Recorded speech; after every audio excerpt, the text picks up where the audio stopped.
Thank you, Mr. Chairman.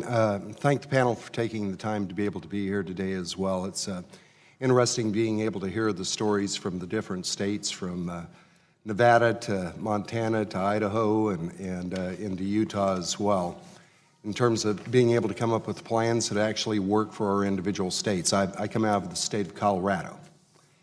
We had very unique topography in the state of Colorado. One of our local counties had invested several $1 million in actually mapping out the best areas for sage grouse rehabilitation for the actual habitat that would work, which was completely in contradiction of what the BLM had originally put out with a broad brush stroke, to where the entire western half of Colorado was virtually sage grouse habitat, even though it couldn't sustain it. And so those private-public partnerships, which were developed with the local ranchers, with the local counties, with our state, were actually yielding what we wanted to be able to achieve.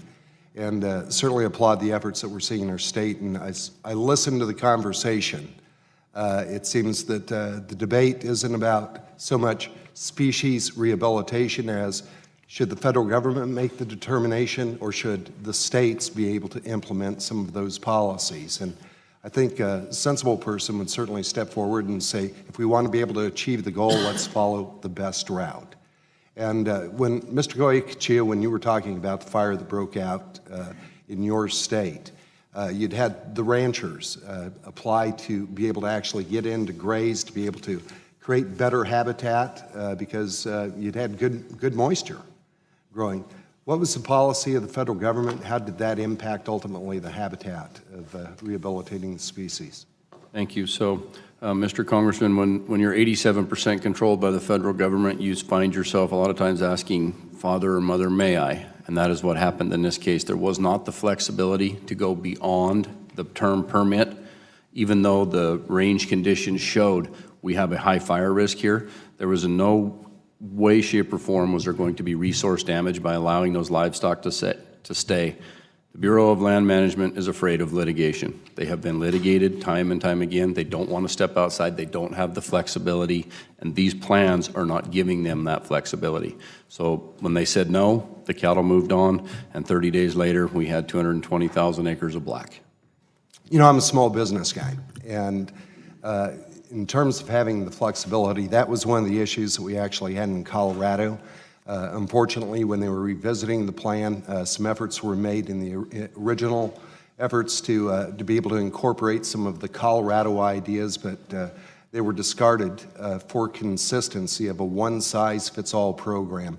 But when we're talking about science and the best understanding of it, each one of you in your states, you have game and fish departments that are there, you have local county officials that are there. Would you say they're pretty good experts in terms of probably knowing the habitat, knowing how to best be able to address an issue?